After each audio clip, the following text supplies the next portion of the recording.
This is J.D. Hogg of Hazzard County. Uh-huh. Oh, Jefferson Davis Hogg. Howdy, y'all. Today we're exploring the life of a true TV legend, a man named Sorrell Booke, who was the man behind the iconic corrupt Commissioner Jefferson Davis Boss Hogg from the one and only Dukes of Hazzard. What a great character that was. What a great show it was. I really loved that growing up. I was just a kid, but man, it was amazing. Look forward to it every week. So Sorrell Booke was born on January 4th, 1930 in Buffalo, New York, to a physician named Sorrell Booke. By age 9, he was already performing voice impressions on local radio, and he even won a contest impersonating, of all people, Adolf Hitler. Yes, I'd like to have heard that. Ding, song, ding! Wasn't a very good Adolf Hitler, but so he would have beat me clearly. A true genius, he skipped grades, graduating high school at just 16 years of age. He earned his Bachelor of Arts from Columbia University at the age of just 19 years old. And later on, he had a Master of Fine Arts from Yale School of Drama. At Yale, he performed in Shakespearean plays and even shared the stage with none other than Paul Newman, probably best remembered for his salad dressings these days, but he was a great actor.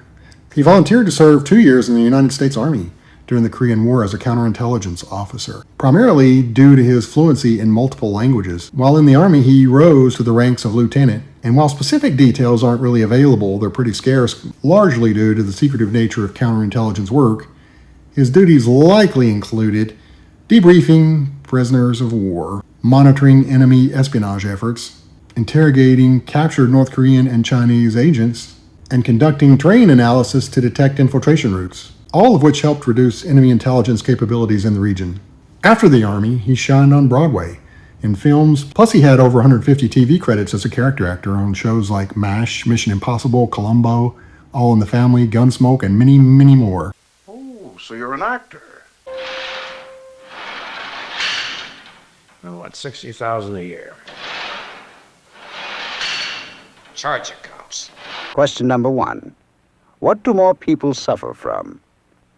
The headache? The common cold? Or everyday stomach trouble? Surprisingly, it's everyday stomach trouble. What's the chief cause of everyday stomach trouble? Tension? Overindulgence? Or stomach acid? It's tension. For a happy ending, take Pepto-Bismol.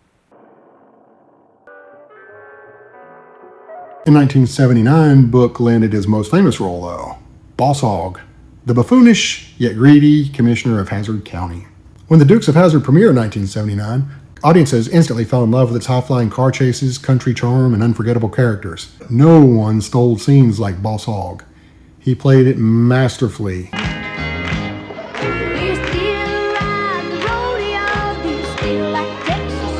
Dressed in that unforgettable all-white suit, matching cowboy hat, and ever-present cigar, Jefferson Davis Boss Hogg was corrupt, but oddly endearing. He was the county commissioner of Hazzard County. He ran everything, if you remember the courthouse, the police, the bank, and most of the scams that happened in the town, fighting those pesky Duke boys. While the character was written as a cartoonish villain, Booke brought him to life with incredible depth, turning what could have been a one-note role into a southern fried Shakespearean performance. He managed to somehow be lovably hateable, if that makes sense. I think it does.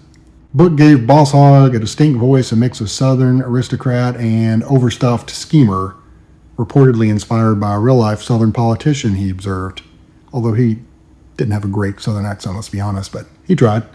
Prepare yourself to see a show of pure hog genius. Oh!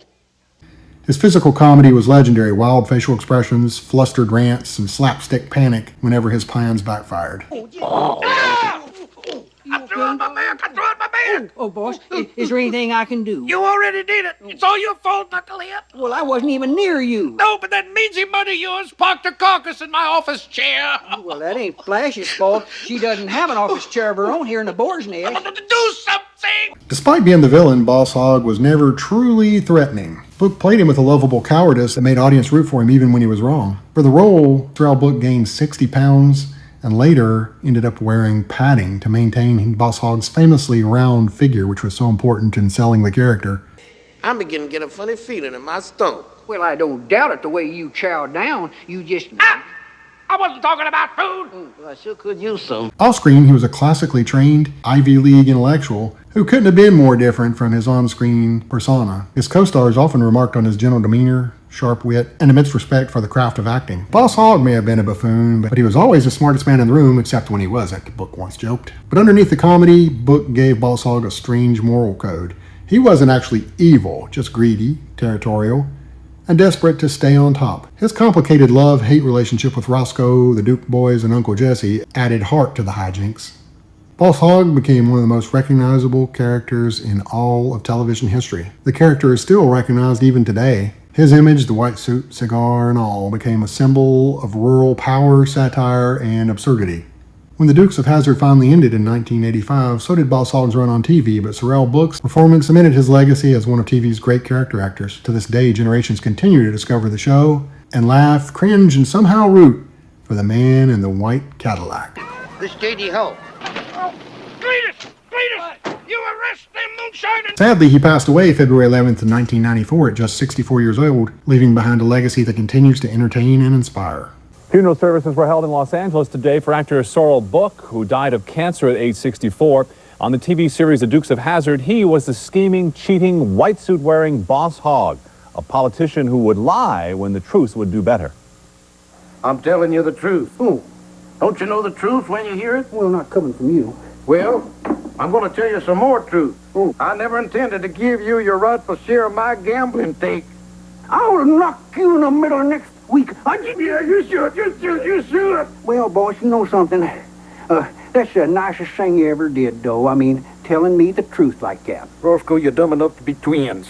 I mean, thank you very much for them fine sentiments. Well, you're welcome. But do you think that I want to tell the truth? Why do you do it? I can't stop you, Dodo. All I know is I gotta find a cure. Sorrell Booke was more than just Boss Hogg. He was a brilliant actor, scholar, war veteran, and stage presence. His life reminds us how talent, discipline, and heart can turn character acting into cinematic legacy.